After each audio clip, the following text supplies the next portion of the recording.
नमस्कार दोस्तों, आपके अपने YouTube channel MM science classes में आपका स्वागत है। तो दोस्तों, आज हम पढ़ने जा रहे हैं द्विविस्थापन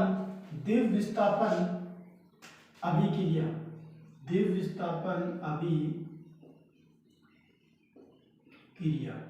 ठीक है दोस्तों, द्विविस्थापन अभिक्रिया पढ़ने जा रहे हैं। और द्विविस्थापन अभिक्रिया में हम क्या पढ़ेंगे आप सभी को पता है, और मैं ये भी बताना चाहता हूं कि हमारा पाठ नंबर रासायनिक अभिक्रिया एवं समीकरण का पाठ नंबर आज चलेगा 5। पाठ नंबर 5 आ रहा है आपके पास में, और मैं यही बात कर रहा हूं कि आज पाठ नंबर 5 को कैसे देखेंगे और इसमें क्या है ये ध्यान से देखना, और तरफ नजर बोर्ड की तरफ होनी चाहिए। ठीक है दोस्तों, तो चलो करते हैं स्टार्ट। तो क्या बोल रहा है कि द्विविस्थापन अभिक्रिया, तो द्विविस्थापन अभिक्रिया कौन सी है? पॉइंट नंबर 30 है दोस्तों। और पॉइंट नंबर 30 में क्या बोल रहा है? वह रासायनिक अभिक्रिया, क्या? वह रासायनिक अभिक्रिया जिसमें दो अलग परमाणु या परमाणुओं के समूह या आयनों का आदान प्रदान होता है, उसे द्विविस्थापन अभिक्रिया कहते हैं। देखो, शुरू से दोबारा से समझ लेना, और मैं दोबारा से यही बात बोल रहा हूं। क्या बोल रहा हूं कि ये देखो, वह रासायनिक अभिक्रिया जिसमें दो अलग अलग परमाणु या परमाणुओं के समूह या आयनों का आदान प्रदान होता है, उसे द्विविस्थापन अभिक्रिया कहते हैं। ठीक है, तो देखो उसकी परिभाषा फिर मैं लिख देता हूं। देखो क्या बोल रहा है? वह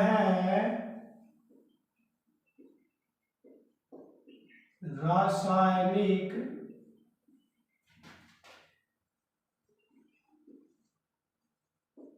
अभिक्रिया जिसमें दो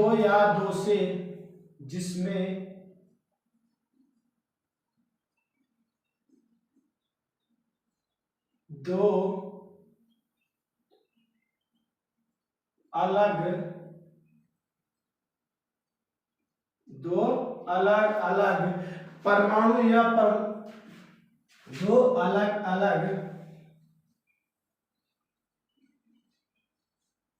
परमाणु या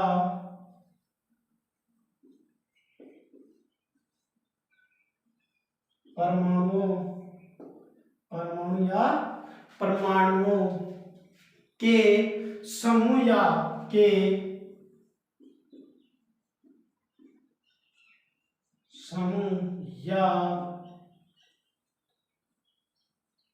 आयनों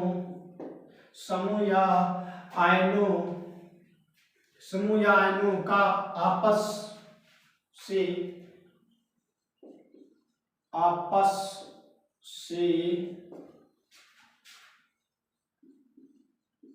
आदान प्रदान होता है, उसे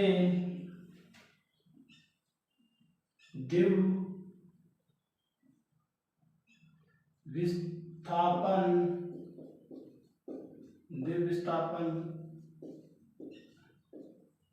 अभिक्रिया कहते हैं। देखो मैं क्या बोल रहा हूं, मैं ये बोल रहा हूं कि द्विविस्थापन अभिक्रिया किसे कहते हैं? द्विविस्थापन अभिक्रिया उसे कहते हैं वह रासायनिक अभिक्रिया जिसमें दो जिसमें तो अगर मैं उदाहरण के साथ समझा देता हूं। देखो, वह रासायनिक अभिक्रिया जिसमें दो अलग अलग परमाणु या परमाणुओं के समूह। तो मैं छोटा सा एक एग्जांपल आपके पास ए बी, ठीक है, A B plus C D arrow. आप देखो इसमें इसके अलग अलग परमाणु है, रासायनिक अभिक्रिया जिसमें दो अलग अलग परमाणुओं के समूह या आयनों से आपस से आदान प्रदान क्या करते हो। अब देखो आपस में आदान प्रदान कैसे करेंगे, इसका आपस से आदान प्रदान यही होगा, ए बी का मतलब क्या हो जाएगा, ए डी से आदान प्रदान हो रहा है, और क्या बी सी, क्या बी सी, तब इसे बात कर लेंगे ए डी प्लस क्या सी बी, क्या सी बी से होगा, ठीक है। एक इस तरफ तो एक इस तरफ का देखो प्लस क्या हो जाएगा, इसमें हमारे पास हो जाएगा सी बी, ठीक है दोस्तों। आप सभी को अब समझ में आ गया होगा कि ये क्या है और क्या नहीं है, ठीक है। आप देखो दोस्तों, इसका एक एग्जांपल मैं लेके देखता हूं आपके सामने। एक एग्जांपल देखो, फर्स्ट एग्जांपल क्या है इसका, फर्स्ट एग्जांपल ये देखा है SU SO4 प्लस NaOH, ठीक है दोस्तों। अब इसके बाद में देखो क्या हो रहा है, मैं इसकी बात ये कर सकता हूं कि इसको क्या किससे क्या कर सकते हैं, इसको नेगेटिव किससे क्या कर सकते हैं, उसे क्या नेगेटिव दर्शा सकते हैं। अब मैं ये दर्शाऊंगा कि क्या कि Cu, अब बात पहले हम इसे कर रहे थे, Cu किससे हो जाएगा, HO से हो जाएगा, ठीक है दोस्तों, HO से। अब Na किससे हो जाएगा, SO4 से हो जाएगा, ठीक है। अब मैं ये की समीकरण कैसे बना दूंगा, मैं ये बना दूंगा Cu, क्या OH2 अब बन जाएगा प्लस NaSO4, ठीक है।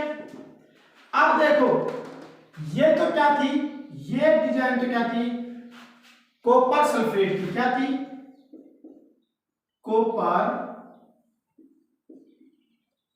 सल्फेट, ठीक। अब ये क्या थी, सोडियम हाइड्रोक्साइड, ये थी सोडियम हाइड्रोक्साइड की। अब मैं बात किसकी करता हूं, आगे बात किसकी करूंगा कि जैसे मैंने इनका आदान प्रदान किया वैसे कि वैसे मैं उधर लिख दूंगा। CuOH क्या हो जाएगा, कॉपर हाइड्रोक्साइड, क्या हो जाएगा, कॉपर हाइड्रोक्साइड, ठीक है, कॉपर हाइड्रोक्साइड हो जाएगा। तो इसमें अपने पास क्या लिख सकते हैं, इसका हो जाएगा कि कॉपर हाइड्रोक्साइड, ठीक है दोस्तों। अब NaOH का दे रखा है, इसमें हो जाएगा आपके पास सोडियम सल्फेट, क्या सोडियम सल्फेट, ठीक है दोस्तों, इसका सोडियम सल्फेट, ठीक। अब मैं एक छोटी सी बात करता हूं कि ये एग्जांपल आपको समझ में आ गया होगा, नहीं आया तो मेरे को कमेंट बॉक्स में बता देना, नहीं तो मैं दोबारा आपको ये पे ही बता दे रहा हूं। क्या कॉपर सल्फेट में बात करते हैं, यानी सोडियम हाइड्रोक्साइड की, किसकी, कॉपर सल्फेट से बात करेंगे सोडियम हाइड्रोक्साइड की, तो इनका आदान प्रदान किससे कर देंगे, इसका आदान प्रदान होता है, कॉपर सल्फेट का आदान प्रदान किससे होता है, ऑक्साइड से, किससे, ऑक्साइड से, ठीक है। और सोडियम का किससे हो जाता है, कॉपर सल्फेट से। सेम पोर्शन मैंने जो बताया उसी से हमने कहा। अब एग्जांपल में दूसरा बात कर रहा हूं, तो एग्जांपल दूसरा क्या पूछेगा, Ag, अब देखो एग्जांपल सेकंड, Ag क्या, AgNO3 प्लस AgNO3 KCl, ठीक है। अब मैं बात इसकी यही करूंगा, Ag का हमारे पास क्या हो जाएगा, सिल्वर नाइट्राइट, सीधी सीधी बात है, जिसे बात करते हैं सिल्वर नाइट्रेट, ठीक है। अब इसके आगे एक बात और मैं ये बता देना चाहता हूं कि हम बात किसकी कर रहे थे कि इसकी भी तो बात होनी चाहिए, इसकी बात कैसे होगी, इसमें हमारे पास क्या हो सकता है, क्या नहीं हो सकता है, सीधी होगी पोटेशियम, किससे, पोटेशियम क्लोराइड है। अब यही बात है, वो का वो सेम, मैं दोनों को साथ दर्शाऊंगा, इसलिए मैंने छोड़ा है, दोनों को साथ कैसे दर्शाना है। अब देखो AgCl हो गया NaCl, अब बात इसकी हो जाएगी क्या, फर्स्ट AgCl की, किसकी, AgCl की, तो पहले हम किसकी कर देंगे, ये लो, और अब हो जाएगी KNO3 की। अब देखो AgCl प्लस KNO3। अब बात समीकरण किसमें ये होगा कि सीधी सीधी बात देखो कि क्या किससे हो रहा है, सीधा हो जाएगा सिल्वर क्लोराइड, पहले में हो जाएगा सिल्वर क्लोराइड। अब उसके बाद में क्या हो जाएगा, ये हो जाएगा क्या नाइट्राइट, मतलब पोटेशियम नाइट्राइट। तो सीधी सीधी बात ये भी हो जाएगी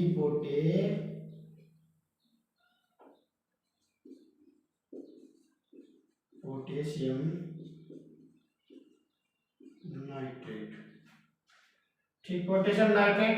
अब देखो इसकी समझने की बात ये है कि हम बात किसकी करें, पोटेशियम नाइट्रेट। अब देखो इस पूरे डायग्राम, इसमें पूरे के दिव, मतलब हमारा ये पूरा क्या हो चुका है, दिव विस्थापन अभिक्रिया क्या हो चुकी है, यहाँ पे पूरी हो चुकी है। सभी को पता है कि दिव विस्थापन अभिक्रिया हमारी क्या हो चुकी है दोस्तों, पूरी हो चुकी है। अब उसके बाद देखिए कि चौथी हमारे इसको उतार लिया होगा आपने, स्क्रीनशॉट उतार लीजिएगा। ठीक है दोस्तों, तो देखो अगली बात किसकी करते हैं, अपघटनीय क्या, अपघटनीय या वियोजन अभिक्रिया, अपघटनीय या वियोजन अभिक्रिया। तो दोस्तों चैनल को लाइक और शेयर कमेंट जरूर कीजिएगा और बताइएगा कि वीडियो कैसा लगा। ठीक है दोस्तों, और जो चीज नहीं आती या इसमें समझ में नहीं आ रही हो तो दोस्तों जरूर कमेंट करिएगा। आप देखो मेरी तरफ, अपघटनीय 4 नंबर क्या था, अपघटनीय, अप मतलब इसकी बात करेंगे अपघटनीय की, अपघटनीय या वियोजन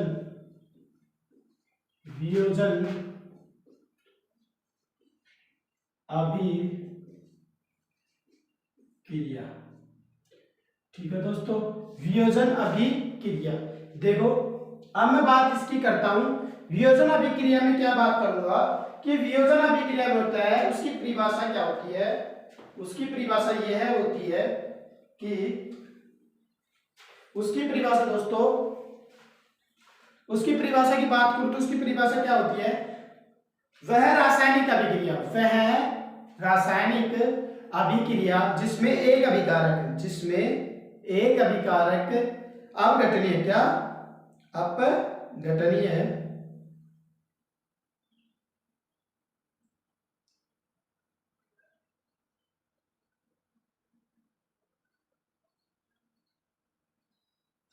एक अपघटनीय है,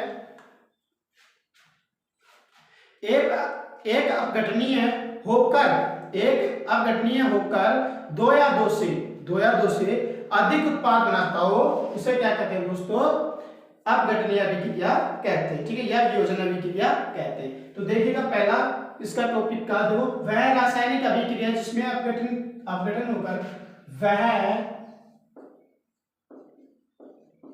वह रासायनिक अभिक्रिया, वह रासायनिक अभिक्रिया जिसमें एक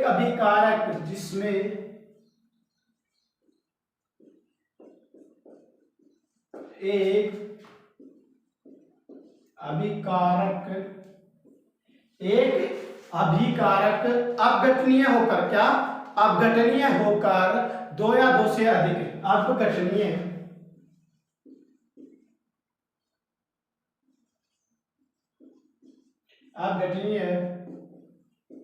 होकर दो या दो से अधिक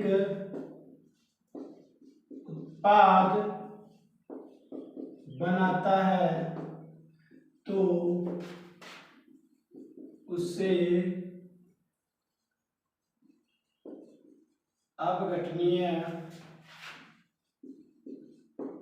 अभिक्रिया कहते हैं। ठीक है दोस्तों, अब उसके बाद मैं क्या करता हूं, उसका एग्जांपल लेता हूं और फिर मैं आपको समझाता हूं। देखो फिर उससे समझाने की प्रक्रिया क्या होगी, मैं पहला उसका एग्जांपल मैं यहीं पे बता देता हूं कि एग्जांपल हमारे पास क्या है, ए बी, क्या ए बी प्लस उसमें क्या, या तो वियोजन करके हम उसे क्या कर देंगे, वियोजन कर देंगे। तो वियोजन करने की प्रक्रिया को हम सीधा ही उसको क्या कर देंगे, अलग करेंगे। कब, लास्ट में क्या कर देते हैं, अलग।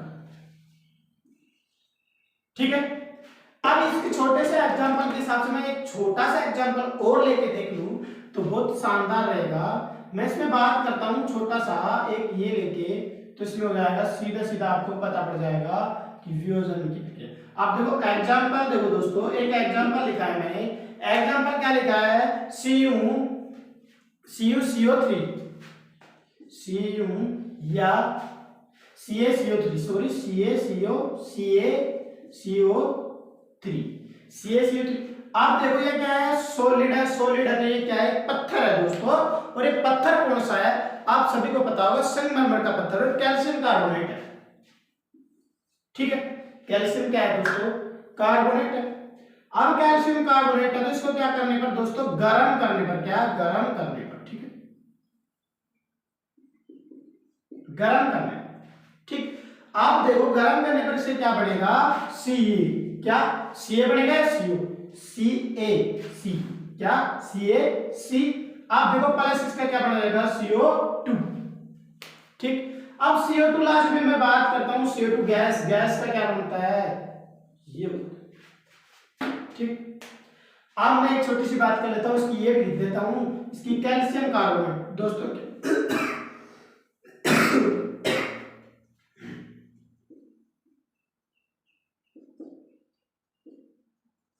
Calcium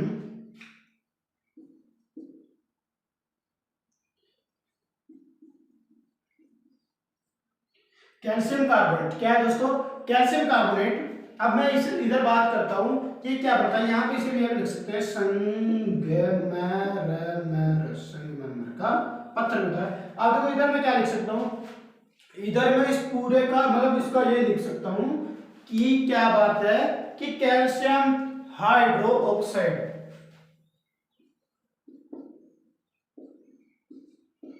calcium hydro oxide. ठीक है, अब मैं इसे बात कर सकता हूं, ये क्या होता है, बिना बुझा हुआ चूना, बिना बुझा हुआ चूना। ठीक है दोस्तों, अब मैं बात ये भी कह सकता हूं कि बिना बुझा हुआ चूना ये है। अब देखो एक छोटी सी और लाइन में बात करता हूं इसके बाद में, आप पहले इसको मैं बता देता हूं कि ये क्या है, अपघटनीय या वियोजन अभिक्रिया है वह रासायनिक अभिक्रिया जिसमें एक अभिकारक अपघटनीय अपघटनीय होकर दो या दो से अधिक उत्पाद बनाता है, दो या दो से क्या बनाता है, अधिक उत्पाद बनाता है। आप सभी को पता है एक वियोजन एक अभिक्रिया सॉरी एक अभिकारक, एक अभिकारक है, एक अभिकारक क्या कर रहा है, दो या दो से अधिक क्या कर रहा है दोस्तों, दो या दो से उत्पाद बना रहा है, दो या दो से अधिक क्या बना रहा है, उत्पाद बना रहा है। ठीक है, आप देखिएगा आगे एक छोटा सा नोट लगाने का, तो लोट मतलब लोट, एक तो लोट होता है एक नोट होता है दोस्तों, बीच बीच में मजाक भी होनी चाहिए, एकदम क्या हो जाएंगे, बोर हो जाएंगे पढ़ते पढ़ते। तो देखो नोट लगाने के बाद मैं बात करता हूं NOT नोट। अब नोट के बारे में बात देखो, पदार्थ के अपघटन के लिए, पदार्थ के अपघटनीय या अपघटन अपघटन के लिखिए। अब लिखिए क्या क्या होंगे इसमें अपघटन, विद्युत, देखो विद्युत उष्मा और ताप, इसे ब्रैकेट में लिखते हैं, ताप या प्रकाश आदि की आवश्यकता, आदि की आवश्यकता आवश्यकता आदि की क्या होती है दोस्तों, आवश्यकता होती है, आवश्यकता होती है। इसे आधार पर, इस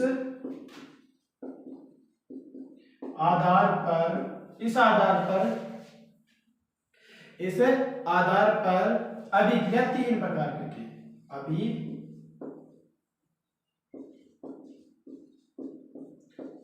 तीन प्रकार की होती है, तीन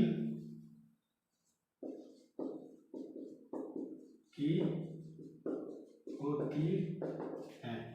अब देखो तीन प्रकार की होती है, तो उसमें पहली क्या है, हम क्या पढ़ेंगे आगे ये बताना चाह रहा हूं। तो पहली उसमें होगी दोस्तों विद्युत होगी, क्या विद्युत होगी, ठीक। अपघटन, ये भी लिख लेना, क्या अपघटन, ठीक। सेकंड हमारा क्या होगा, ताप ले ले या उष्मा ले ले, तो सॉरी